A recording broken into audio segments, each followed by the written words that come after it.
venerdì 3 ottobre, buongiorno Sicilia da Angelo Gagliano. Ed Emanuela Corsi, buongiorno. Fra poco con Emanuela leggeremo insieme i quotidiani, intanto regionali poi quelli nazionali, ma intanto c'è un'ultima ora. Sin dalle prime ore di questa mattina siamo a Catania, i carabinieri del comando provinciale, anche con il supporto dello squadrone ERI trasportato dei cacciatori di Sicilia e anche di unità cinofile del nucleo di Nicolosi, stanno dando esecuzione ad una ordinanza di custodia cautelare nei confronti di 7 persone, per 6 di loro in carcere, mentre un indagato è stato posto agli arresti domiciliari. L'inchiesta è della Procura etnea ed ipotizza a vario titolo, ferma restando la presunzione di innocenza fino a sentenza definitiva, i reati che vanno dalla associazione per delinquere finalizzata alla commissione di reati contro il patrimonio, alla rapina aggravata, lesioni personali, possesso di segni distintivi contraffatti e alla detenzione e porto illegale di armi e oggetti atti ad offendere. Un'indagine che si è svolta tra il novembre del 2024 e il giugno del 2025 da parte del nucleo operativo della compagnia di Catania Fontana Rossa, coordinata dalla Procura di Catania. Particolari su questa operazione nel corso della mattinata, e quindi vi aggiorneremo nelle prossime edizioni dei nostri telegiornali. Adesso torniamo a Favara, dove continuano le ricerche della 38enne Marianna Bello, madre di 3 figli, che risulta disperso dopo il nubifragio di qualche giorno fa. Sentiamo il servizio. Proseguono senza sosta le ricerche di Marianna Bello, la 38enne di Favara, travolta mercoledì scorso dalla furia dell'acqua. Dopo una scarpa è stata ritrovata la sua borsetta. All'interno anche la foto di uno dei 3 figlioletti. Il ritrovamento è avvenuto in aperta campagna, nel vallone che porta al depuratore, dove Vigili del Fuoco e la Protezione Civile stanno concentrando gli sforzi. I mezzi di soccorso si sono spostati a valle prima dell'area del depuratore. Con ruspe ed escavatori vengono rimossi il fango e l'acqua rimasta intrappolata tra i canneti per cercare ogni possibile traccia della donna. A Favara sono arrivati il prefetto del reggimento Salvatore Caccamo, il questore Tommaso Palumbo ed il procuratore Giovanni Di Leo per un sopralluogo nei luoghi dell'allagamento e al collettore di Piazza della Libertà, dove Marianna sarebbe stata trascinata dalla corrente. Il sindaco Antonio Palumbo ha disposto la sospensione dei turni idrici per agevolare le ricerche e ridurre il livello dell'acqua nelle condotte. Intanto emergono nuovi interrogativi. 2 grate del collettore di Piazza della Libertà erano aperte prima del nubifragio. La magistratura valuta ora la possibilità di aprire un'inchiesta per accertare eventuali responsabilità e capire come una pioggia di poche ore abbia potuto trasformarsi in una tragedia. E ricominciamo, anzi ripartiamo questa mattina da questa notizia sui quotidiani. Vediamo su Repubblica Palermo, la donna dispersa a Favara, trovate una scarpa e il portafoglio. Non si placano poi le polemiche sull'allerta che è stata sottovalutata e poi le paratie del canalone che appunto erano aperte. Nelle prossime ore, dopo aver raccolto gli elementi dovuti, la Procura aprirà un fascicolo su eventuali responsabilità appunto nella scomparsa tra le acque di questa giovane donna, mamma di 3 figli, ricordiamo vittima della furia dell'acqua mercoledì scorso e di un possibile errore umano. Il primo punto da chiarire riguarda l'allerta meteo gialla, non così grave, quindi da indurre sindaci a chiudere le scuole, eppure a Favara un giorno così non era mai stato vissuto. Le strade si sono allagate in gran parte del paese, portando con sé appunto auto e altro ancora. Dicevamo, la peggio l'ha avuta questa donna, questa mamma che è stata travolta dalla furia dell'acqua, dal fango, di cui non si hanno notizie da giorni. Andiamo a vedere anche la Sicilia di oggi. Trovato il portafogli della vittima con una foto del figlio piccolo.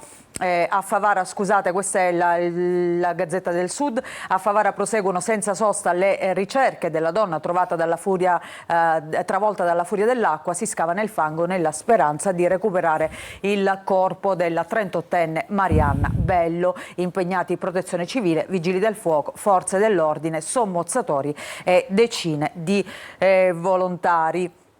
E ancora andiamo a vedere adesso la Sicilia dispersa.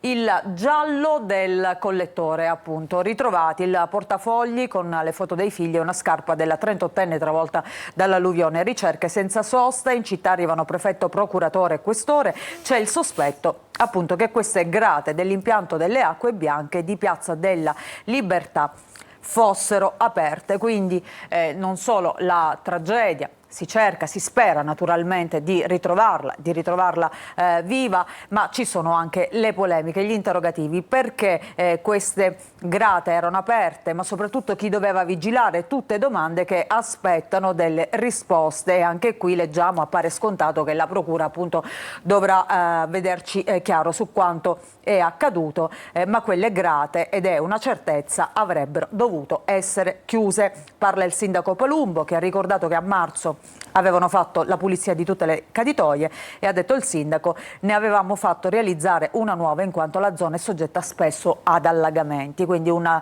territorio fragile che ha avuto la peggio durante questa ondata di maltempo che ha colpito la Sicilia. Grazie, adesso ci occupiamo del cosiddetto processo per abusi sessuali, il processo al Santone.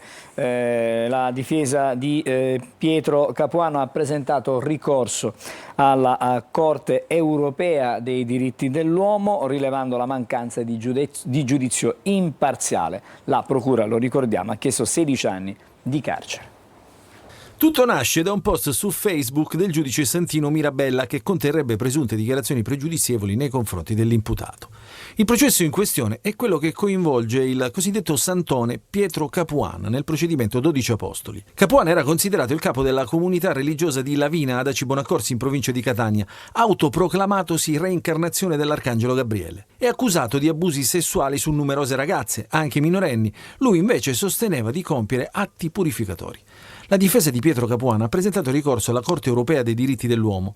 Il legale denuncia gravi violazioni dei diritti fondamentali e la mancanza di un giudizio realmente imparziale. I fatti della vicenda cosiddetta 12 Apostoli, di cui vi è il processo a Catania, verranno quindi valutati anche dalla Corte Europea dei diritti dell'uomo sotto il profilo non indiziario, ma della legittimità del Presidente del Collegio a poter presiedere il collegio del processo dopo le sue dichiarazioni e a seguito delle stesse, dove prendeva una posizione assolutamente contraria a quelli che erano i principi cristiani, quelli dei soggetti che frequentano la Chiesa, che vanno a messe e quant'altro. Secondo l'avvocato Mario Brancato, il procedimento ha mostrato fin dall'inizio profonde criticità. Per questo chiede che sia ristabilito ciò che la Costituzione e le convenzioni internazionali garantiscono, la presunzione di innocenza e il diritto a una difesa piena. La Procura di Catania ha chiesto la condanna del Santone Pietro Capuana a 16 anni di carcere. Ha chiesto altresì la condanna di 6 presunti fiancheggiatrici a 15 anni di carcere. E questa è un'inchiesta, una vicenda che ha fatto tanto discutere e che continua a fare discutere. Vediamo sui giornali come diciamo vissuta. Ne parla oggi la Sicilia, nella prima pagina della provincia di Catania, abusi su minori. Leggiamo difesa di Capuana che ricorre alla CEDU il 14, la sentenza. L'ora X si avvicina, il 14 ottobre prossimo è prevista l'ultima udienza del processo scaturito dall'inchiesta appunto 12 Apostoli, che ha portato davanti al tribunale Pietro Capuana in qualità di vertice dell'associazione di Aci Bonaccorsi per l'accusa di abusi sessuali nei confronti di alcune minorenni. Ricordiamo che la Procura ha chiesto 16 anni appunto nei confronti del Santone, 15 per Fabiola Raciti, 14 ciascuno per Katia Concetta Scarpignato e Rosaria Giuffrida. Le difese invece hanno chiesto l'assoluzione per i 4 imputati. Abbiamo sentito le parole nel servizio appunto del legale di Capuana. Per la difesa il ricorso alla Corte Europea dei diritti dell'uomo servirà a ristabilire ciò che la Costituzione e le convenzioni internazionali garantiscono, cioè la presunzione di innocenza e il diritto a una difesa piena. Pietro Capuana non chiede privilegi, dice il suo legale, ma soltanto giustizia. Chiede che venga rispettata la sua dignità di uomo e i suoi diritti di imputato.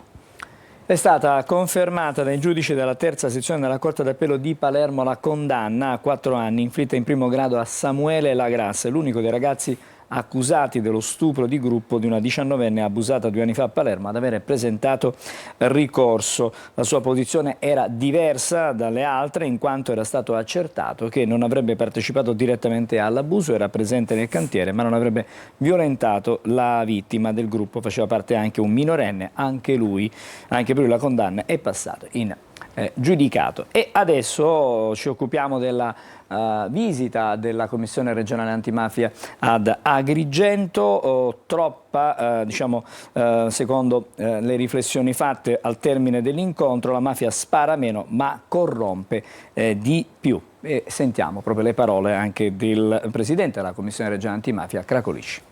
2 anni dopo la tappa di Favara, la Commissione regionale antimafia torna ad Agrigento e il quadro che emerge è chiaro. Questo resta un territorio strategico per le organizzazioni criminali.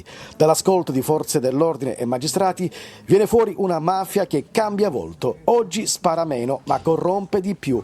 Un sistema che tenta di infiltrarsi nell'economia, negli appalti, nelle attività agricole con imprenditori che spesso non hanno precedenti ma fanno da copertura agli affari delle cosche. Agrigento è un territorio importante per le organizzazioni criminali. Abbiamo appreso ad esempio l'uso di armi da guerra, non più il possesso, ma sono state usate recentemente nel territorio dell'Agrigentino, in particolare a Porta Empedocle, ad Agrigento città, a Villa Seta, l'utilizzo di Kalashnikov con un'ingente quantità di proiettili da sparo utilizzati. E le armi costituiscono un sintomo, un segnale di un tentativo di rafforzamento delle cosche criminali. La Commissione ha chiuso la tappa agrigentina incontrando i sindaci del territorio per rafforzare insieme la rete istituzionale contro la criminalità organizzata. La Commissione antimafia regionale sta toccando tutte le grandi città, tutte le città siciliane, adesso la tappa d'Agrigento che rivela per l'appunto come si modifica, l'infiltrazione mafiosa. Sì, tra l'altro Agrigento, come dice Cracolici, è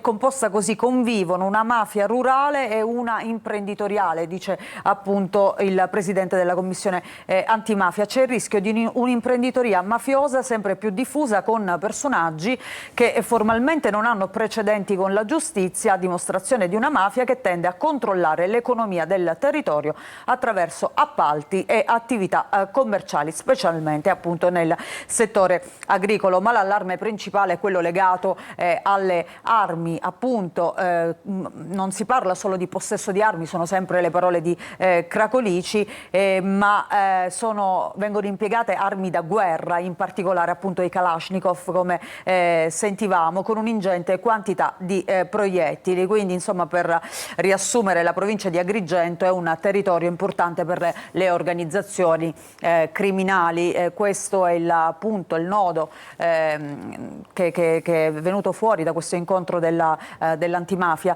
Da una parte c'è un'imprenditoria mafiosa sempre più diffusa, ma dall'altra c'è appunto il fatto che si spara meno ma si corrompe di più. Le bustarelle si utilizzano come i proiettili, mentre i proiettili che arrivano li scansiamo, con le bustarelle il rischio è di accettarle traendone un beneficio. Bene, adesso siamo a Catania, la metamorfosi del Parco Gioeni, il polmone verde è stato restituito alla città con importanti novità, le vediamo in questo servizio.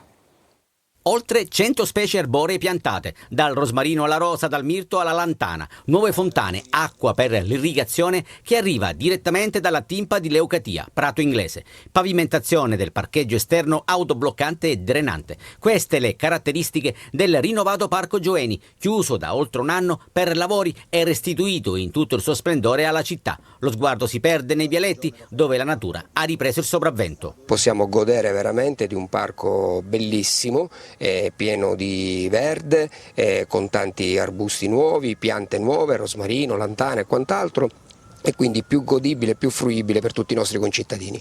Yoga e gioia al Parco Gioeni. Che effetto fa aprire gli occhi e vedere questo gioiello? E apriamo gli occhi e troviamo anche questa bellezza dall'esterno, che è un riflesso anche della nostra bellezza dell'interno. Siamo felici. Ne è valsa la pena, l'attesa aumenta, si dice il desiderio, quindi questo desiderio oggi viene realizzato e vivere un parco di questo all'interno della nostra città fa sempre piacere e bene.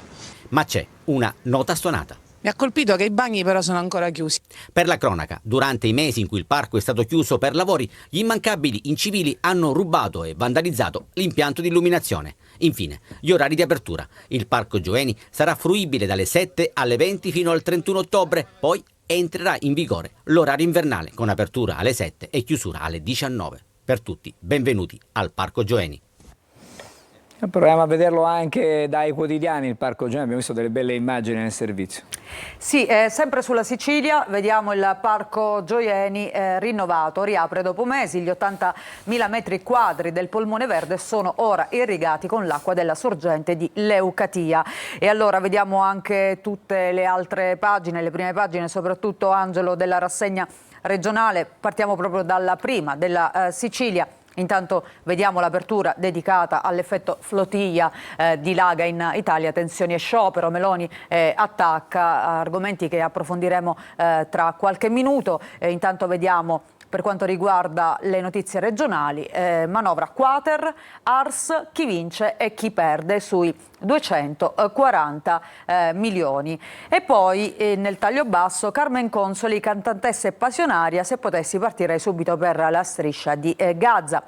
Vediamo il giornale di Sicilia di oggi con il no del garante che ferma lo sciopero appunto di oggi, lo sciopero generale della CGIL e dei sindacati di base, ma vediamo anche le altre notizie. Ovviamente disperata ricerca a Favara per la donna che è stata travolta dal nubifragio mercoledì scorso. E poi per la cronaca, affari d'oro col crack a Bagheria, 10 arresti, incassi fino a 1.000 euro al giorno, nell'inchiesta ci sono altri 8 indagati.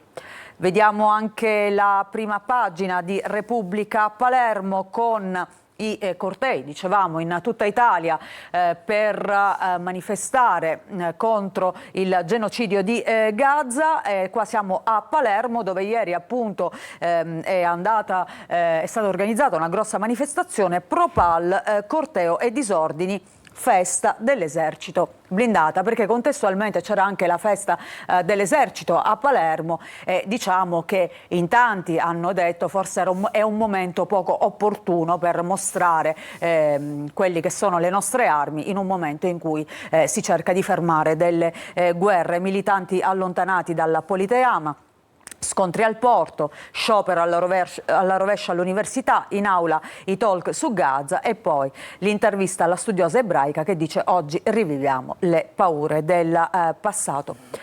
Per quanto riguarda la politica siciliana, Ars primo sì alla manovra, sulla sanità c'è la lite Schifani, Fratelli d'Italia e ancora Cuffaro, Formigoni e Sorace, il ritorno al futuro della democrazia cristiana.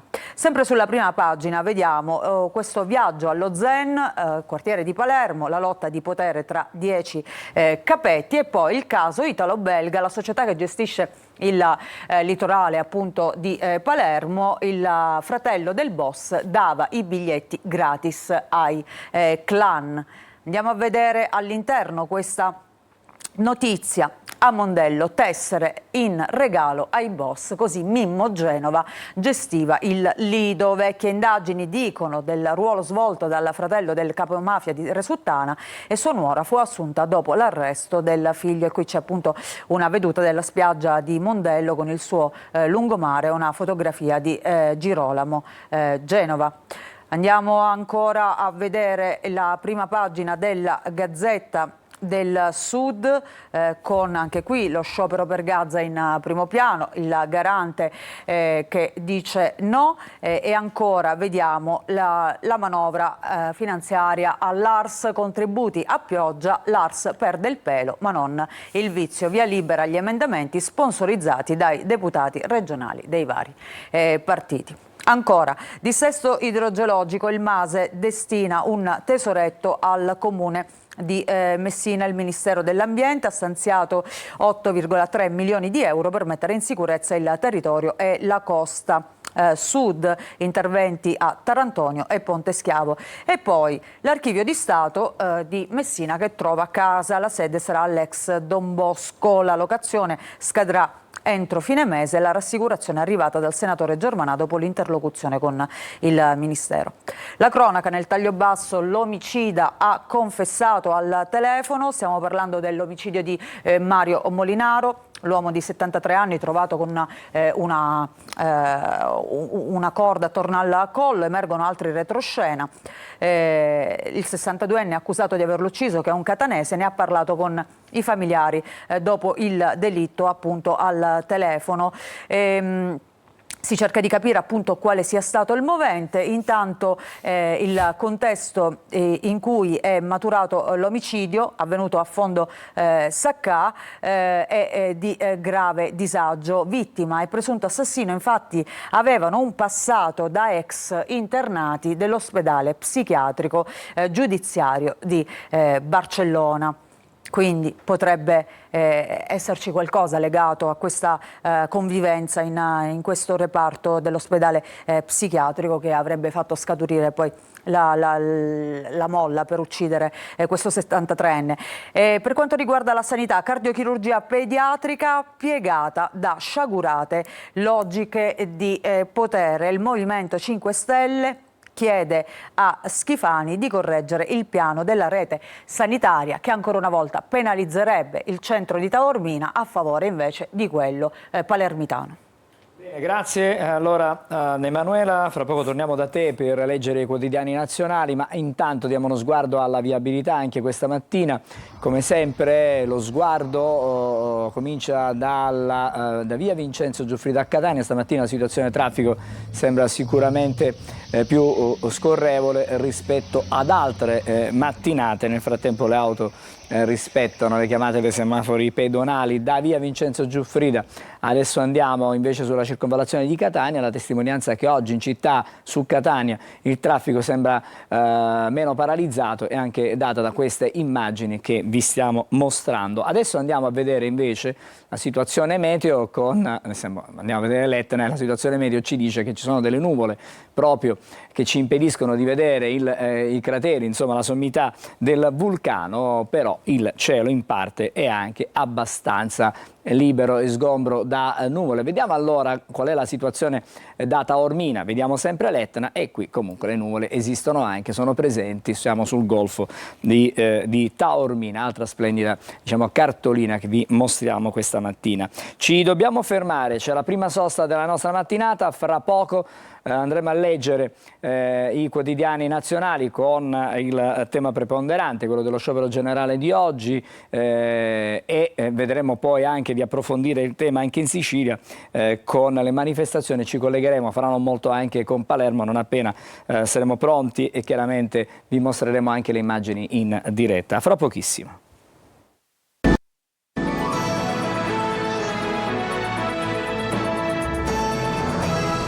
Siamo di nuovo insieme, buongiorno Sicilia, torniamo ai quotidiani, stavolta quelli nazionali. Emanuela.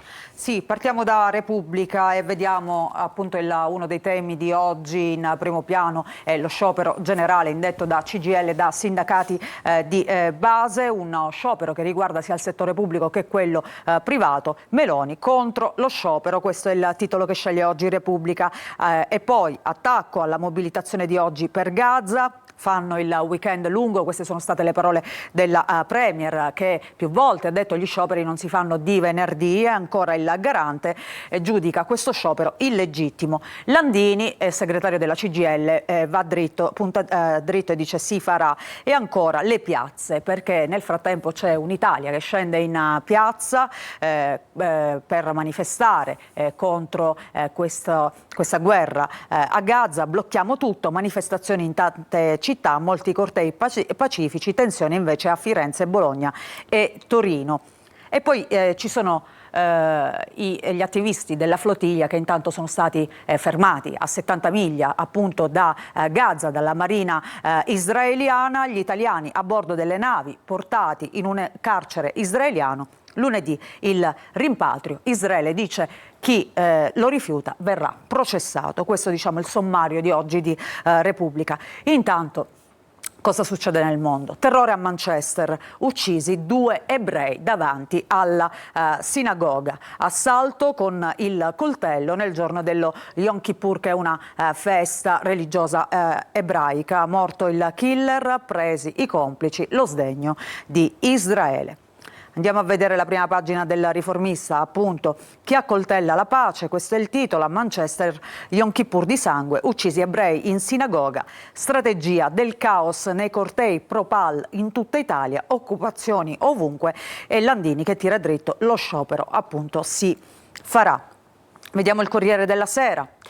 C'è la flottiglia in primo piano e scontro sullo sciopero per Israele. La provocazione degli attivisti è finita. Cortei e atenei occupati, caos da Torino a Bologna. Per il garante l'agitazione è illegittima. Malandini, non ci fermiamo. Meloni, fate il weekend lungo. In carcere a Keziot anche politici e reporter.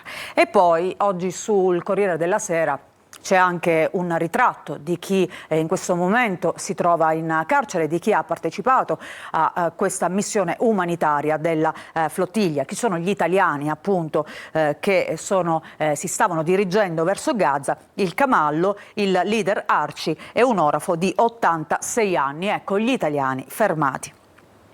Per quanto riguarda invece la guerra in Ucraina, Mosca minaccia l'Unione Europea, non provocateci, Rutte dice può colpire Roma, armi degli Stati Uniti, a Kiev si valuta l'acquisto.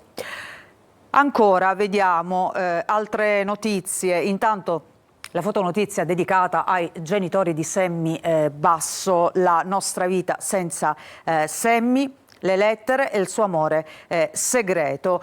I genitori di Basso, beatificarlo, era cristiano, ci penserà Dio. Li vediamo appunto in questa foto insieme al figlio che è morto, ricordiamo, lo scorso 5 ottobre 2024, quindi un anno fa, all'età di 28 anni, era la persona malata di progeria più longeva al mondo. Ancora la manovra finanziaria.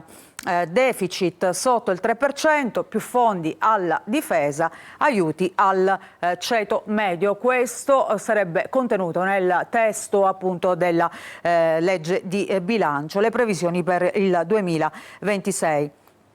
E poi vediamo sotto la tassa ai miliardari e giustizia pagano poco. Francia parla l'economista Zuckman.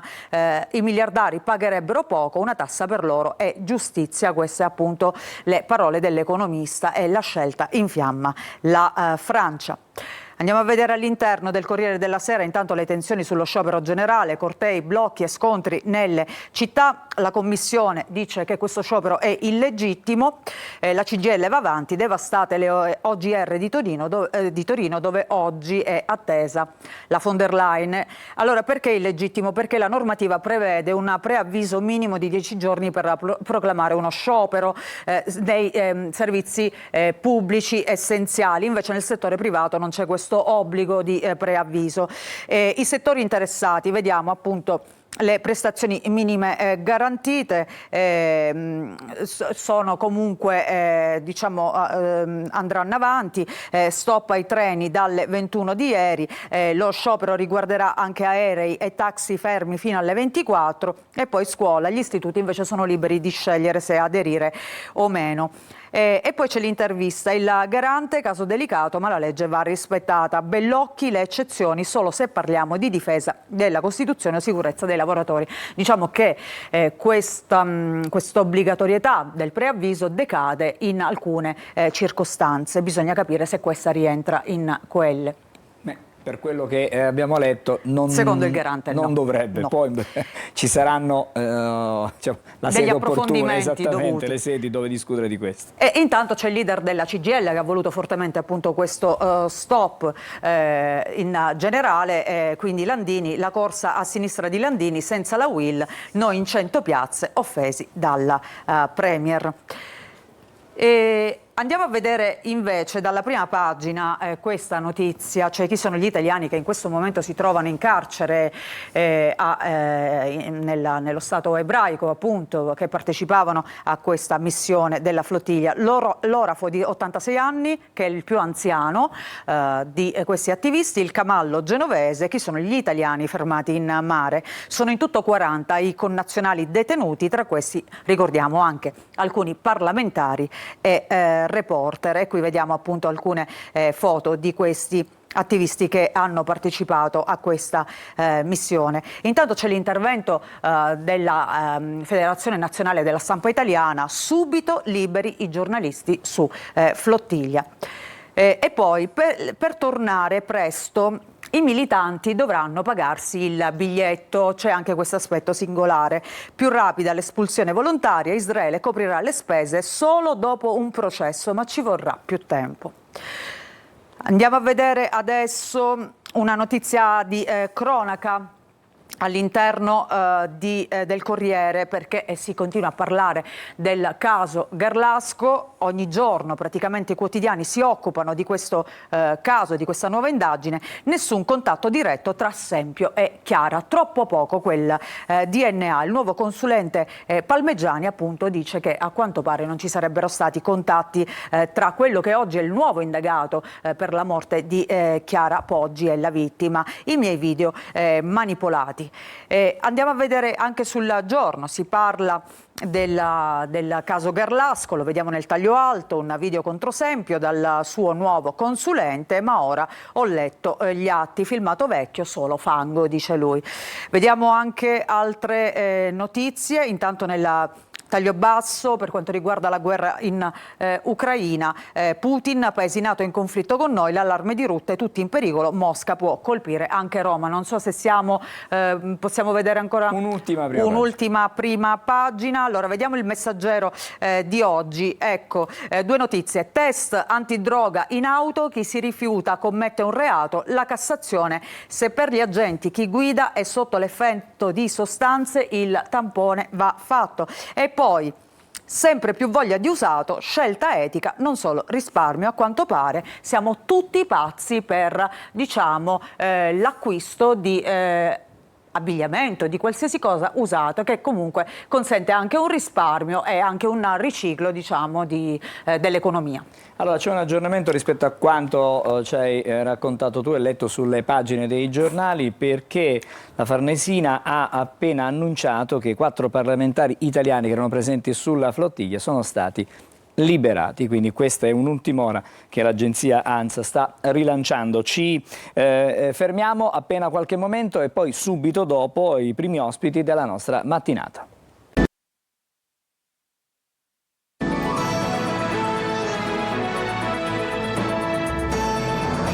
Bentornati a Buongiorno Sicilia. Nelle nostre telecamere, la nostra inquadratura larga ha fatto vedere che sono già gli ospiti in studio, i primi ospiti della mattinata. Ringrazio per essere con noi Claudia Cardillo, buongiorno. Buongiorno. Che è la presidente della cooperativa energetica di Catania, e poi grazie, bentornato a Salvatore Cacciola, che è presidente di Rete Fattorie Sociali Sicilia, Bioas, sì, per essere precisi. Allora, stamattina parliamo di antimafia sociale, sì, con un'iniziativa che si svolgerà il prossimo 10 di ottobre a Mister Bianco. Intanto vorrei cominciare dal presidente Cacciola, perché mi sembra di capire che c'è una grande partecipazione e delle associazioni ma anche delle istituzioni, e quindi c'è una sorta di collaborazione sempre più stretta tra l'associazionismo, diciamo così, e anche le istituzioni. Quella è una delle condizioni preliminari perché possa esserci un'antimafia sociale. Da tempo noi ci occupiamo di gestione di beni confiscati. La Rete delle Fattorie ha almeno 10 beni confiscati in tutta la Sicilia, in varie province, e in particolare ce n'è una a Mister Bianco, e quindi l'idea di fare un'iniziativa che colleghi le istituzioni, le scuole, perché c'è una parte di questa attività che sarà svolta nelle scuole, e le cooperative che gestiscono questi beni, ci sembrava importante. Perché? Perché è un patrimonio, è una ricchezza per il territorio. si organizzano, si valorizzano i beni che talvolta sono abbandonati, invece in questo caso dimostriamo che è possibile utilizzare al meglio questi beni. Si offrono servizi educativi e sociali per la comunità, in particolare poi al Mister Bianco abbiamo due servizi importanti che riguardano l'autismo e riguardano altre attività. Stiamo vedendo per l'appunto questa locandina, la prima giornata sull'antimafia sociale e l'agricoltura sociale. Allora vediamo, e parliamo adesso con Claudia Cardillo, non tanto ci arriviamo poi a quella che è l'iniziativa nello specifico, però la gestione di un bene è stato confiscato alla mafia è una grande responsabilità. È una grande responsabilità, ma penso che ogni cittadino deve dare la sua parte e quindi ognuno di noi bisogna impegnarsi in delle attività che possono contribuire al benessere della società. E in questo posto è stato creato proprio un luogo di inclusione e benessere, sia per i ragazzi affetti da autismo che trovano proprio il loro luogo dove svolgere le attività sia sociali che lavorative, che anche per tutta la collettività, in particolare per le scolaresche che vengono a visitare i 10 orti a tema che sono stati creati in un lavoro di rete. Stiamo vedendo delle foto intanto nel frattempo. Che sono stati creati con un lavoro di rete, un bando appunto di Fondazione Con il Sud, con l'Università di Catania, il D3A e il CNR di Catania. Questi 10 orti a tema diventano un'attrattiva, un esempio di biodiversità e un luogo dove le scolaresche possono svolgere le loro visite didattiche, ovviamente nell'impronta della legalità, facendo conoscere appunto questo bene che prima era, diciamo, è stato confiscato alla mafia e adesso è una fattoria sociale. Allora, questa giornata non è una giornata soltanto per ricordare, perché ha anche un altro obiettivo. Sì, certo, l'obiettivo è quello di far conoscere questo forte legame tra chi si occupa di agricoltura sociale e quindi fa attività all'interno delle aziende che chiamiamo fattorie sociali per soggetti svantaggiati e un'antimafia che non è di parole, non è di manifestazione così astratta, ma è di sostanza, perché rigenera il territorio e crea valore nell'occupazione, crea valore nei servizi che spesso non ci sono. Quindi noi abbiamo voluto proprio puntare su questo e l'abbiamo condiviso anche con il Presidente della Commissione Antimafia, che sarà presente con la Commissione intera. Noi siamo stati auditi, abbiamo anche avanzato delle proposte concrete, perché un bene non può stare 20 anni, 25 anni abbandonato. Noi abbiamo detto: sostenete le start-up dei giovani che vogliono avviare questa attività. C'è già un provvedimento di legge, 100.000 euro con una parte a fondo perduto e una parte anche a credito agevolato. Cioè stiamo parlando di cose molto concrete, perché sennò poi facciamo sì le manifestazioni, ma rischiano poi di essere un poco vuote, un poco sterili, no? Abbiamo bisogno di risposte concrete, soprattutto perché i beni confiscati non devono essere un peso per la pubblica amministrazione, ma devono essere un'opportunità. Ma si costruiscono anche delle comunità che sono capaci di resistere, di reagire anche meglio alle ingiustizie che vengono ogni giorno commesse. Sì, molto spesso anche diciamo, le persone definite fragili, no? Qual è la definizione oggi di fragilità? Tutti abbiamo una fragilità, quindi trovare un luogo che in qualche maniera abbia dei ritmi lenti, che ci permetta un pochino di riflettere. Le persone che vengono apprezzano proprio l'ospitalità e il benessere che si respira in questo luogo. Forse è un luogo in cui possiamo anche fermarci un attimo da questo tram quotidiano, no, di stress, e quindi riappropriarci di quello che poi sono le cose importanti della vita. Sono due momenti che caratterizzeranno la giornata. Mattina e pomeriggio si divideranno, diciamo, i temi fondanti di questa giornata. L'abbiamo dedicata ad un bambino, questo pastorello, non è un caso, ucciso perché aveva visto la morte, l'omicidio di Placido Rizzotto, e anche nelle immagini che abbiamo messo. Quindi ci sarà un'attenzione particolare ai ragazzini, ai giovani. E abbiamo chiesto a dei saggisti abbastanza famosi in Italia, che hanno scritto sulla mafia, se abbiamo chiesto uno sforzo di parlare dell'antimafia, della mafia, con un linguaggio dei ragazzi. Daremo allora anche un libro di questi autori, avranno modo di approfondire, ma la mattina è dedicata in modo riservato, perché sono piccoli gruppi di 3-4 classi in ogni classe, quindi ci sono 6 istituti comprensivi a Mister Bianco, tutte e 6 avranno uno scrittore, un saggista e quello che abbiamo chiamato un traghettatore, cioè un volontario, un professore che avrà anche una funzione di mediazione e di sintesi. Pomeriggio di salute dell'autorità, ci sarà il procuratore generale della Repubblica, il prefetto e tante altre personalità, il sindaco di Mister Bianco e poi 3 talk molto televisivi, se mi permette così, sintetici, dove cercheremo di snocciolare, di approfondire che cosa significa antimafia e agricoltura sociale. Quindi insomma c'è davvero tanto di cui parlare.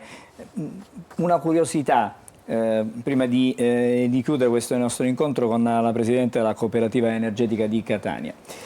Questa iniziativa è inserita in un percorso che è il percorso della capitale italiana del volontariato 2025, quindi un riconoscimento significativo, importante. Sì, è un riconoscimento significativo ed importante, siamo anche contenti che in questa manifestazione possa anche essere presentata la fattoria, perché può anche essere un esempio di buone prassi replicabili in diversi altri luoghi. Allora, intanto vi auguro buon lavoro, in bocca al lupo per tutte le vostre iniziative, grazie per essere stati con noi, a Salvatore Cacciola che è il Presidente della Rete Fattorie Sociali Sicilia Bioas e grazie anche alla Presidente della Cooperativa Energetica di Catania, la dottoressa Claudia Cardillo. Ci fermiamo un attimo, vediamo un breve contributo dalla regia dell'Almanacco e poi vedo già collegato da Palermo Marco Gullà. Subito dopo torneremo da lui per un breve aggiornamento su quanto sta avvenendo a Palermo questa mattina a proposito dello sciopero generale del corteo che è organizzato. A fra pochissimo. Dal 2016 il 3 ottobre è la giornata mondiale delle memorie e dell'accoglienza, in virtù della legge 45 del 2016. La ricorrenza è stata istituita per ricordare e commemorare tutte le vittime dell'immigrazione e promuovere iniziative di sensibilizzazione e solidarietà. La data del 3 ottobre ricorda un evento drammatico ma non isolato.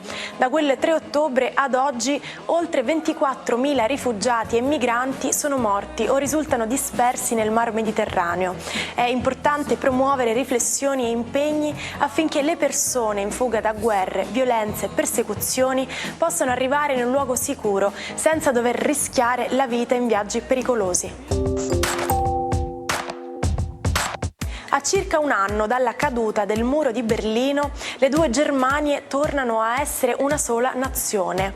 Il 3 ottobre del 1990 i 5 Länder della Repubblica Democratica Tedesca, nota come Germania dell'Est, firmano il Trattato di Unificazione, aderendo alla Repubblica Federale di Germania.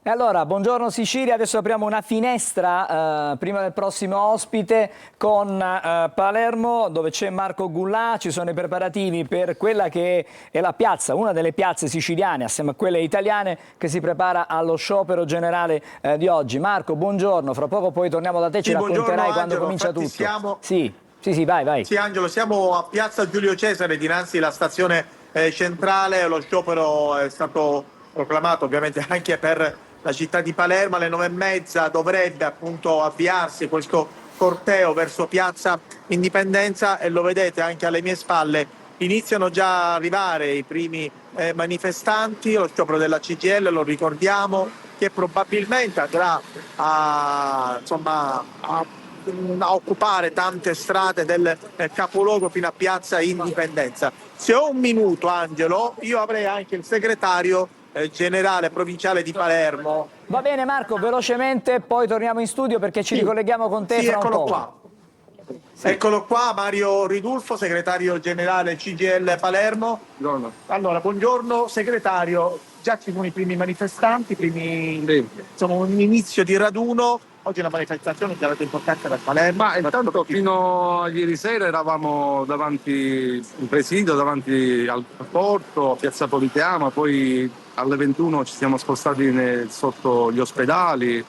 Ci sono iniziative spontanee che partono dal basso ed è importante perché naturalmente l'emozione che ha provocato la vicenda di Gaza prima e anche l'impegno degli attivisti sulle barche ha sfondato, diciamo così, il muro in qualche modo anche che si era creato attorno alla vicenda palestinese, anche un po' di assuefazione anche rispetto alle immagini, rispetto anche all'impotenza, al senso di frustrazione, diciamo, di gran parte dell'opinione pubblica di non poter fare nulla, perché poi chiaramente in queste situazioni sono i governi che dovrebbero imporre naturalmente una soluzione.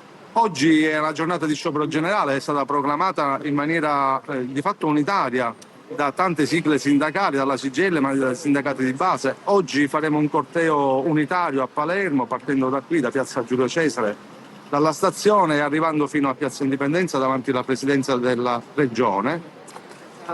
Alle istituzioni naturalmente chiediamo un impegno attivo. Fino ad oggi sono state latitanti, non una parola abbiamo sentito di solidarietà, devo dire neanche di pietà umana nei confronti non dei manifestanti ma di quanti vivono questa situazione, di questa tragedia a poche miglia da Palermo, a 3.000 km di distanza, in un'altra sponda del Mediterraneo. Ecco, desideriamo che il Presidente della Regione, così come i sindaci, tanti sindaci, per fortuna qualcuno è stato molto più sensibile, si esprimano, facciano massa critica anche nei confronti del governo nazionale e quindi dei governi europei. Marco, quindi l'iniziativa del Papino Basso è un'iniziativa allora ci dobbiamo fermare. Marco, torniamo però fra non molto da te, più avanti nella nostra mattinata. Grazie intanto per questo primo contributo da Palermo. Grazie. Allora torniamo in studio, con me c'è un altro ospite. Buongiorno al professore Rosario Faraci. Buongiorno, grazie, è docente di management all'Università di Catania. Stamattina con lei parliamo di imprenditoria femminile, perché Catania ha un hub creato proprio dall'Università di Catania, che si chiama UCube, dove si è tenuto lo scorso 16 settembre un importante incontro chiamato Start There. Insomma, sono due termini inglesi che si mettono insieme per indicare comunque che c'è una lei, c'è questa lei che è al centro di tutto. Professore, buongiorno. Buongiorno, intanto grazie per l'invito. Sì, è stato organizzato in questo spazio nuovo dell'Università di Catania che si chiama UCube, che è stato voluto dal precedente rettore Francesco Priolo e che adesso con analoga forza e impegno porterà avanti il nuovo rettore Enrico Foti. In questo spazio destinato alla imprenditoria, all'imprenditorialità studentesca e accademica, è stato svolto questo evento. Starter come ultima tappa di un roadshow, quindi di un ciclo di incontri itineranti a livello nazionale, promosso sul tema dell'imprenditorialità femminile da Invitalia e da Netval. Invitalia lo conosciamo tutti, è l'ente che sostiene, diciamo, la imprenditorialità e la microimprenditorialità. Netval è l'organizzazione che mette insieme le università, compreso Catania, che fanno imprese. Un confronto, diciamo, tra imprenditrici che hanno già una certa esperienza, giovani imprenditori al femminile che hanno voglia di intraprendere questa attività. Assolutamente, un bel momento di confronto. Da un lato l'uditorio appunto rappresentato dalle donne UniCT, quindi dalle studentesse a salire, e dall'altro lato storie di impresa raccontate da altre donne, da due docenti universitari, Rita Schillaci e Maria Chiara Di Guardo, e da tante donne manager, imprenditrici e start-upper, quindi le giovani donne imprenditrici nei settori innovativi che hanno raccontato la loro storia. Storia che può servire di esempio ad altre, perché il tema, caro direttore, dell'imprenditorialità femminile è un tema delicato in Italia. Abbiamo circa 1,3 milioni di imprese femminili e 1,4 milioni di donne imprenditrici, che in valore assoluto è anche un buon valore rispetto ad altri paesi europei. Però sorge la domanda: in Italia le donne fanno impresa per necessità o per vocazione? E non è una domanda da sottovalutare, perché spesso e volentieri le donne fanno impresa perché non trovano occupazione in linea con il proprio percorso di studi, non trovano occupazione in linea con il proprio work-life balance, si chiama così, cioè il bilanciamento tra vita personale e familiare e vita lavorativa. E questo è un problema culturale e direi un obbligo istituzionale. Ma in qualche modo dall'esperienza che è stata raccontata da chi fa imprenditoria proprio quotidianamente, che cosa viene fuori? Viene fuori lo stimolo anche a questi giovani, queste giovanissime ragazze, quindi, oppure il racconto di tutte le difficoltà che si incontrano? Direi tutte e due le facce, no, della medaglia, perché da un lato donne forti, donne che hanno detto ok, noi siamo andati avanti nonostante il fatto che, come scrive la Perez nel libro Le donne invisibili, nonostante la nostra società faccia scomparire in qualche modo le donne, che è una cosa molto grave. Dall'altro lato loro hanno detto lavoriamo perché le competenze delle donne vengano fuori. Qui non è un problema di capacità di competenze, qua è un problema che messo insieme fa vedere come, ad esempio, il numero delle start-up, tanto per fare un esempio, la percentuale delle start-up femminili e delle PMI femminili è 14% e 7% rispettivamente sul totale delle start-up e delle PMI. In Europa è il 30%. E questo cosa significa? Significa che probabilmente ci sono anche meno donne laureate STEM, cioè nelle discipline scientifiche. In effetti è così in Italia.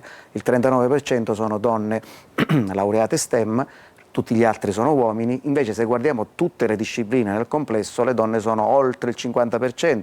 E io vi porto la, come dire, prova provata, perché in aula abbiamo tante, nei nostri dipartimenti, tante brave studentesse che diventano brave laureate e che strada facendo poi si dice si perdono. Ma perché si perdono?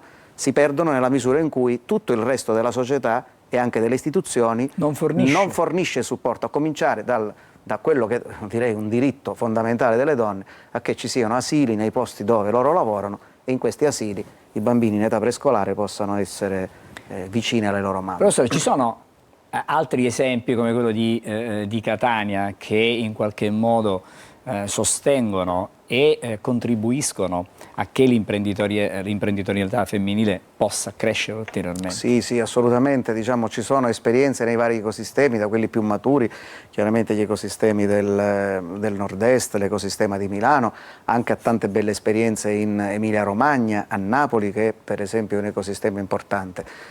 Catania ha una bella esperienza. Come dire, ci sono tanti esempi di donne che fanno impresa, di donne anche ai vertici di imprese, però bisogna, ripeto, fare ancora parecchio, quindi in questo senso il ruolo dell'università è importante anche dal punto di vista culturale, non solo per gli spazi che abbiamo creato e che adesso porteremo avanti nei prossimi anni, ma proprio in termini culturali, far capire che donne e uomini sono sullo stesso piano in termini di pari opportunità e rimuovere quelle condizioni ostative che poi impediscono alla donna di poter esprimersi liberamente.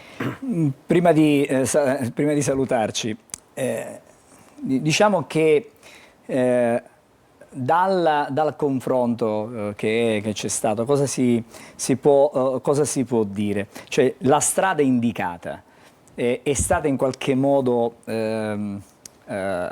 assorbita, recepita, e quindi avete avuto un feedback immediato dopo questo incontro, per cui magari c'è stato questo elemento motivazionale che ha innescato, ha messo questo seme perché queste giovanissime studentesse, speriamo nel futuro grandi professioniste e soprattutto imprenditrici, possano veramente incominciare un percorso di questo tipo? Sì, perché alcune testimonianze in quella sede, da Esmeralda Romeo a Giulia Marchese, a Paola Brafa, alla bravissima Adriana Santonocito, sono diventati esempi per altre donne che vogliono fare impresa, le quali hanno detto sì, questa vocazione ce l'abbiamo, perché no? Quindi tra l'altro oggi ci sono tanti strumenti, abbiamo fatto conoscere loro anche gli strumenti non solo di Invitaria ma anche dalla regione siciliana, oltre ai servizi che offre UniCT.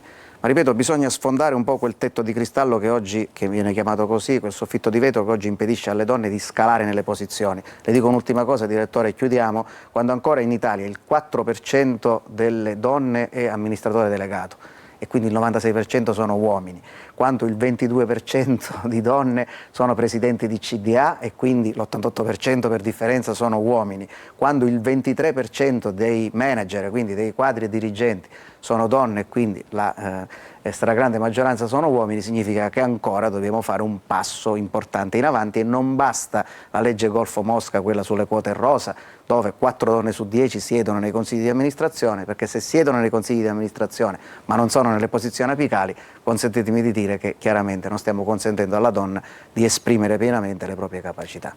Un'ultima curiosità, ci saranno altri momenti come questi? Avete già programmato, state già programmato? Perché immagino che eventi come questi vanno programmati per te. Assolutamente sì, tra l'altro adesso subentra una nuova delegata che eserciterà le funzioni che fino adesso io ho esercitato, c'è questa linea di continuità, tra l'altro essendo delegata anche donna proseguirà in questa direzione. Noi abbiamo interesse come Ateneo e in questo senso il Rettore Foti ha sposato fin dall'inizio questa linea, che è una linea ampiamente condivisa, di far sì che si possa fare impresa, ragazzi e ragazze, quindi l'imprenditorialità studentesca come valore della nuova imprenditorialità nel nostro ecosistema territoriale. Grazie al professore Rosario Grazie Faraci a voi. stamattina con noi, docente di management all'Università di Catania. Ci fermiamo, fra poco altro tema a Buongiorno Sicilia, intanto una brevissima pausa.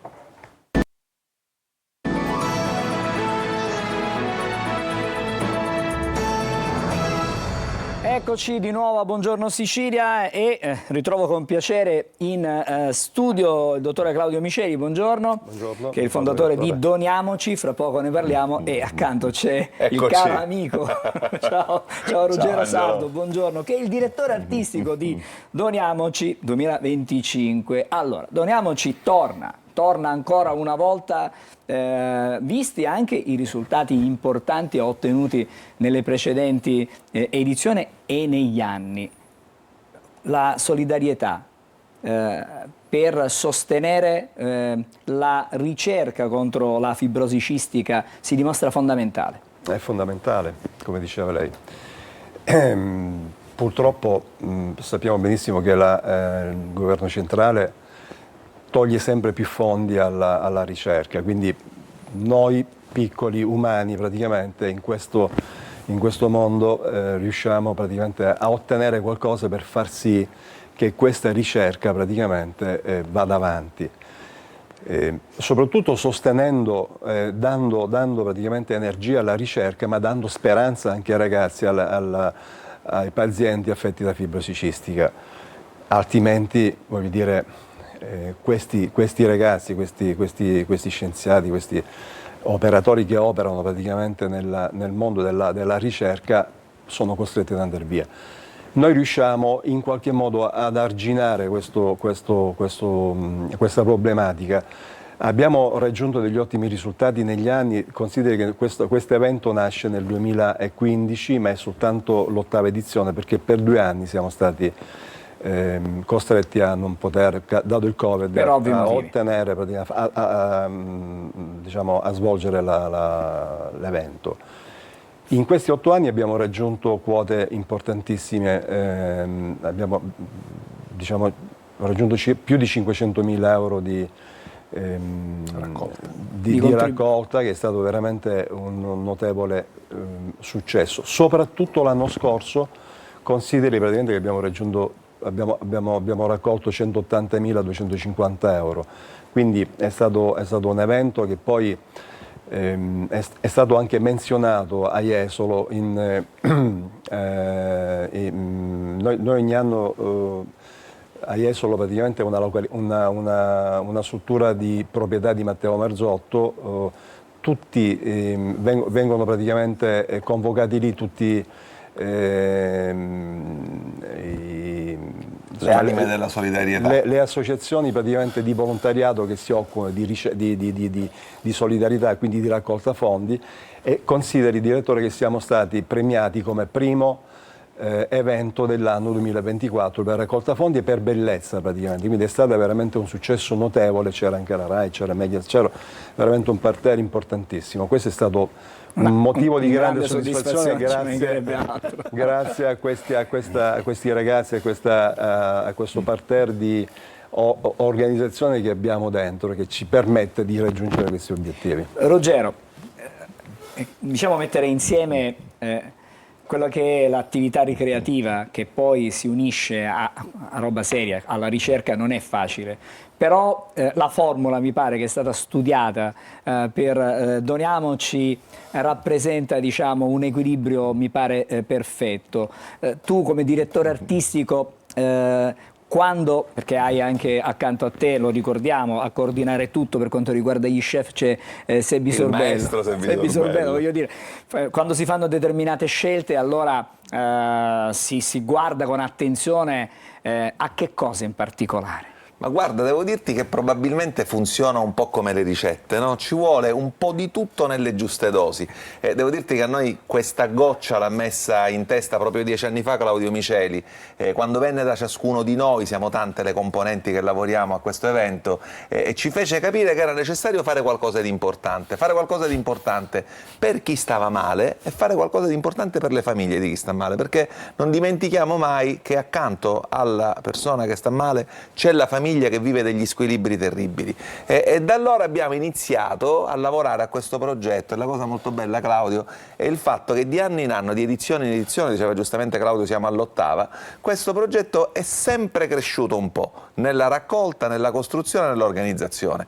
Diciamo la sostanza è quella che viene fatta da Sebbi Sorbello, grazie a questi chef che si mettono a disposizione ogni anno in maniera straordinaria, con un sorriso, con la disponibilità di mettere la propria arte a disposizione delle centinaia e centinaia di persone che vengono a trovarci a Radice Pura, e ovviamente anche dei pasticceri. E noi prima abbiamo pensato di ricavare uno spazio contingentato, quindi di un'ora, non di più, in una bellissima area eventi, nella quale un grande artista italiano viene a trovarci e ci regala mezz'ora di concerto. Diciamo questa formula è cominciata 3 anni fa con il maestro Poioani, l'anno scorso con Mario Biondi, quest'anno con noi ci sarà Michele Zarrillo, ed è anche l'occasione per veicolare e fare passare dei messaggi importanti, perché sono i messaggi che poi di anno in anno fanno capire quello che di buono viene fatto. E quest'anno con noi ci sarà anche il campione mondiale di fisarmonica, che è un siciliano, ed è il maestro Pietro Adragna. Miceli, come si fa a donare? Soltanto partecipando alla cena oppure ci sono anche dei sistemi alternativi? No, ci sono, sì. Quest'anno abbiamo fatto la vendita online, sì, quasi tutto viene praticamente raccolto tramite la vendita online. Poi ci sono 2 punti vendite che sono i punti vendita Claudio Miceli, sia a Zafferana che a Catania, dove c'è lo sbigliettamento, ma soltanto in piccola parte. Allora, quindi ci sono anche i sistemi, diciamo... Basta andare sul sito, e si trova tutto. Basta semplicemente il telefonino per poter... E l'importante è contribuire, Angelo, in un modo o nell'altro, l'importante è esserci contribuenti. Voglio chiudere con te, Ruggero. Ci hai detto, ci hai raccontato, ci sarà Michele Zarrillo. La particolarità di quest'anno qual è? C'è una particolarità? Ma credo che la particolarità è la stessa ogni anno, ovvero è questa grande armonia che si crea durante la serata. Cioè è una serata bella, è una serata nella quale si sta insieme, si incontra una marea di persone che si conoscono, e quindi grazie al buon cibo, grazie all'ottimo vino, grazie agli ottimi dolci, grazie all'ottima musica, si trascorre una serata in armonia, essendo utili. Quindi tu fai una cosa buona 2 volte, perché la fai buona per te stesso che ti godi una bella serata, e buona per la fondazione, per la Lega e per le associazioni di volontari, perché ci tengo ad aggiungere che quest'anno gli obiettivi da raggiungere sono 2. Uno è continuare a contribuire alla costruzione delle case LIFC, che sono delle case che vengono messe a disposizione delle famiglie degli ammalati, di coloro i quali hanno ad esempio bisogno del trapianto, e allora queste case totalmente sanificate diventano i nidi nei quali queste famiglie hanno l'opportunità di poter essere accolte con i propri familiari. E l'altra invece è quella di aiutare la ricerca degli under 40. Abbiamo bisogno di ricercatori, prima accenno, è fondamentale, ricercatori giovani italiani che continuino a lavorare, perché noi siamo la prova, in 10 anni lo possiamo dire, che la ricerca va avanti, fa passi da giganti, il farmaco funziona sempre meglio, purtroppo c'è sempre una fetta di pazienti che ancora non risponde a questo farmaco. Ecco, dobbiamo riuscire a risolvere in questi anni questo gap.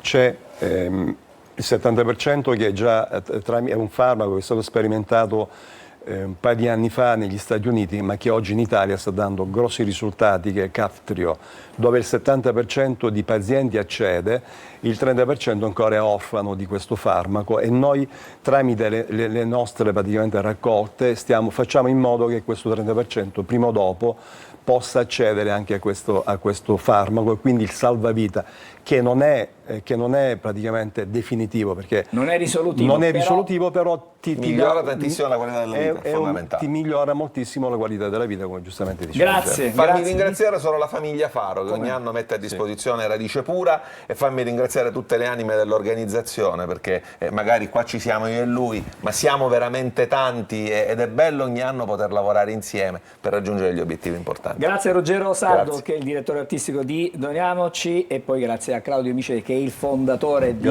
Doniamoci. Grazie, buon direttore. lavoro e davvero. Vi aspettiamo, Angelo, lunedì sera vi Un aspettiamo. po' complicato perché sono in diretta, però appena finisci la diretta vieni. Allora, breve sosta, ci guardiamo il meteo e poi torniamo di nuovo insieme. Ci colleghiamo con Palermo, c'è già Marco Gullà, lo vedo nei monitor di servizio. A dopo. Ben ritrovati da Emma Parigi, giornata di venerdì con tempo in miglioramento su gran parte della nostra penisola, per lo più assolato, ultimi effetti di una perturbazione comunque in allontanamento sulla Puglia e sulla Sicilia. Ma andiamo di fatti ad osservare proprio cosa ci attenderà sull'isola. Ebbene, qualche precipitazione residua nella prima parte del giorno interesserà le province più occidentali e poi saranno in graduale spostamento verso quelle orientali. Poi seguiranno schiarite via via più ampie. Venerdì sarà una giornata con ancora forte vento dai quadranti settentrionali, mari sino localmente agitati anche sotto costa. Le temperature diurne resteranno prossime ai 20-23 gradi in diverse località. Nella giornata di sabato la pressione atmosferica tornerà ad aumentare, garantendo una giornata ampiamente soleggiata sull'isola. Qualche nube di passaggio possibile, ma in assenza di effetti la ventilazione sarà in progressiva attenuazione, così come il moto ondoso, poche le variazioni termiche. Ulteriori dettagli ed approfondimenti come sempre sull'app di Trebi Meteo. E allora, come anticipato, adesso è il momento di collegarci con Marco Gullà. Siamo a Palermo, dove, ripetiamo, anche Palermo ospita questo corteo, questa manifestazione, lo sciopero generale per la solidarietà a Gaza, in difesa anche dei valori costituzionali. Marco, vengo da te, c'è già un altro ospite stamattina accanto a te. Sì, è il segretario ovviamente regionale della CGIL, Alfio Mannino. Rispetto al primo collegamento, quindi rispetto a 10 minuti fa, vi faccio vedere proprio già la piazza. Sono da tantissimi i manifestanti, ovviamente, che stanno venendo qui alla stazione, dinanzi alla stazione centrale, proprio per poi avviarsi al corteo. Segretario, oggi è una giornata di lotta. Ma assolutamente sì, una giornata di lotta, perché il mondo del lavoro vuole affermare le ragioni della pace e perché non può restare indifferente di fronte a bambini che muoiono di fame, di fronte a popolazioni che vengono massacrati, e poi per rivendicare un cambio anche nelle politiche economiche di questo nostro paese. Si sta scivolando verso un'economia di guerra che costerebbe 10 miliardi di euro l'anno, 10 miliardi sottratti alle politiche di sviluppo, alla sanità, sottratti al mezzogiorno. Ecco, noi vorremmo invece che si ragionasse e si riflettesse che abbiamo bisogno invece di affermare le ragioni della pace e di affermare un'economia di pace. Sono state delle dichiarazioni anche un po' minacciose, definiamole così, da parte del ministro Salvini verso chi sciopera. Voi come commentate? Ma guardi, quelli dimostrano soltanto un degrado morale e istituzionale davvero inaccettabile, perché si deve portare rispetto quando cittadini si mobilitano e scioperano, piuttosto che usare linguaggio come quello che è stato usato, come chi vuole allungare un weekend. Chi sciopera perde una giornata di lavoro, ma soprattutto chi sciopera lo fa per affermare i propri idee e i propri ideali. Si possono condividere o meno, ma il fatto che appunto le massime cariche dello Stato di questo nostro paese fanno affermazioni del genere dimostrano appunto il degrado morale e istituzionale. Ma oggi la risposta migliore la daranno milioni e milioni di lavoratori e lavoratrici, milioni e milioni di studenti e studentesse. Angelo. Che ormai da qualche giorno il movimento spontaneo si è attivato. Da qui si capisce come probabilmente il tema sia particolarmente sentito soprattutto per quanto riguarda la sofferenza di chi vive la realtà della guerra, di chi vive anche la fame. Alla fine, che cosa si può concretamente, secondo voi, fare? Concretamente, attenzione? Ma noi abbiamo bisogno che le istituzioni, a partire dalle istituzioni europee, rivendicano l'apertura dei corridoi umanitari, intanto per portare i beni e gli aiuti che sono necessari, e poi dall'altro abbiamo bisogno che finalmente si possa approntare davvero un piano di pace, perché guardate, quello che sta avvenendo a Gaza è una cosa che ormai parla alle coscienze di ciascuno di noi, e io credo che i governi non possono limitarsi a fare mola scesa nei confronti di Netanyahu, hanno bisogno invece di mettere in campo tutto ciò che possono fare. Il governo italiano innanzitutto potrebbe fare quello che hanno fatto 143 paesi negli ultimi anni, che è quello di riconoscere lo Stato di Palestina, e poi nel caso in cui Netanyahu continua nella sua scelta sciagurata, quella di imporre anche delle sanzioni di natura commerciale. Ringraziamo il segretario appunto generale della CGIL. Grazie a voi. Annino. Io vi faccio anche vedere, Angelo, se ho altri 30 secondi, anche dei manifestanti, dei giovanissimi manifestanti che avranno tra i 12 e i 13 anni, che appunto hanno raggiunto oggi la stazione qui, Piazza Giulio Cesare, proprio per unirsi al corteo. Qui invece ci sono tantissimi altri manifestanti, pensionati, non solo, lavoratori, insegnanti, tutti qui proprio a Piazza Giulio Cesare per ovviamente poi avviarsi al corteo che, lo ricordiamo, ha come capolinea Piazza Indipendenza, ovvero la sede del governo, dove c'è la sede del governo regionale. Eccoli qui, già saranno in centinaia, probabilmente si andrà oltre un migliaio di partecipanti, forse qualcosa in più, ci diceva anche il segretario poc'anzi, che sfilerà ovviamente per le vie di Palermo, manifestando e soprattutto cercando di manifestare solidarietà nei confronti del popolo palestinese e di Gaza. Guardate, qui ci sono tantissimi studenti alle mie spalle che oggi appunto non sono andati a scuola, lo sappiamo benissimo che lo sciopero riguarda anche insegnanti e collaboratori scolastici, mentre dall'altra parte della piazza si stanno già preparando con un furgoncino proprio per poi avviare e dare lo start a questo corteo. Bene, per adesso grazie. è tutto, a voi. Grazie. Allora Marco, ci racconterai, ci aggiornerai anche in diretta nel corso della mattinata nei nostri telegiornali, e allora adesso voltiamo decisamente pagina, cambiamo argomento, come sempre a quest'ora guardiamo e sentiamo cosa ci suggeriscono le stelle per oggi, lo facciamo con Marco Amato. Buongiorno ai 12, oggi un magnifico trigono tra il Sole e la Luna illumina il cielo delle stelle dello zodiaco. Cosa porta ai 12? Scopriamolo insieme. Ariete, per voi decisamente questa configurazione addolcisce un po' l'opposizione del Sole e quindi vi rinvigorisce la Luna, parlando di sentimenti e facendovi quelle coccole che in queste battaglie degli ultimi giorni vi sono mancate. Toro, per voi la Luna è di quadratura oggi, la cosiddetta Luna storta, anche perché Marte fa anche il suo lavoro d'opposizione dallo Scorpione, quindi oggi un po' di tensione, portate pazienza. Gemelli, la vostra giornata oggi è allietata da due bellissimi trigoni, uno dalla Luna in Acquario, l'altro dal Sole in Bilancia. Con questa configurazione siete assolutamente vincenti e pieni di energia, smalto e vitalità. Cancro, la vostra giornata oggi vede proprio la vostra luna rinvigorirsi con le energie solari e vi manda a dire che ci sono comunque degli sviluppi futuri molto importanti per dei desideri che potreste realizzare con gioia, proprio come li volevate voi.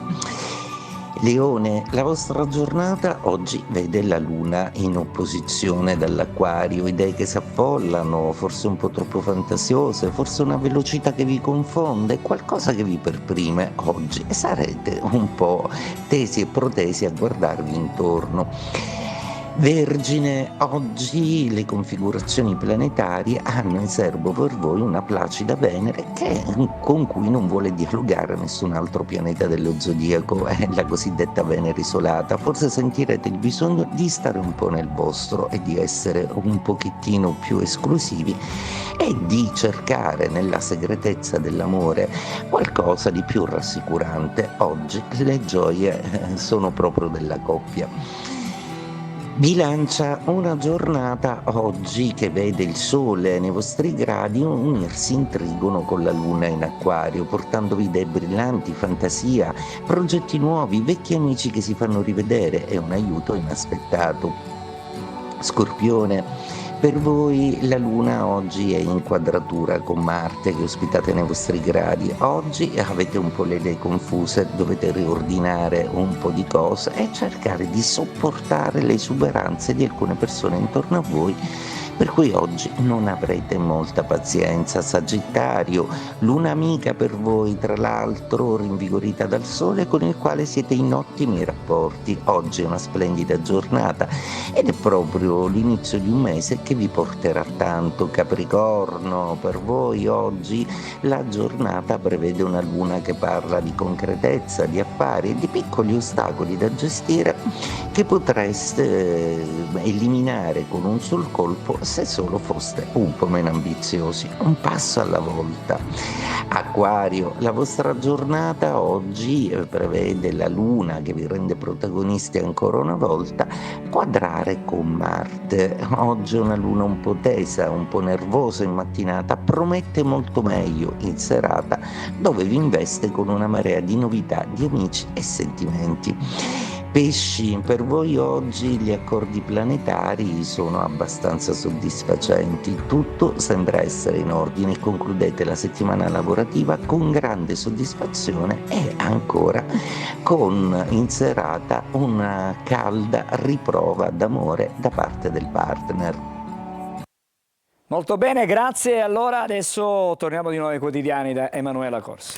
Una notizia di spettacolo, musica, perché ritorna un nostro orgoglio siciliano e catanese, la cantantessa Carmen Consoli, che pubblica oggi il nuovo album Amuri Luci. Siamo sul Messaggero di oggi, pazza per il mio dialetto, perché Amuri Luci è proprio un album che contiene 11 brani tutti in siciliano per raccontare appunto la Sicilia. Ospiti Mahmood e Giovanotti. Lei ha detto: non ho canzoni da festival ma ci vorrei tornare, quindi pazza per il mio dialetto, Sanremo può aspettare. La vediamo qui Carmen Consoli, che sarà tra l'altro dal 18 ottobre in tour teatrale da Assisi fino a Roma. Questo disco inaugura in realtà una trilogia, il prossimo sarà infatti più rock in inglese e francese, il terzo sarà in italiano e più cantautorale, quindi festeggiamo questo ritorno appunto di Carmen Consoli. Bene, grazie Emanuela per la lettura dei quotidiani, per la rassegna stampa. Finisce qui per questa settimana il nostro Buongiorno Sicilia. Ci ritroviamo come sempre il lunedì. Vi auguro a tutti una buona giornata e buon proseguimento con i nostri programmi.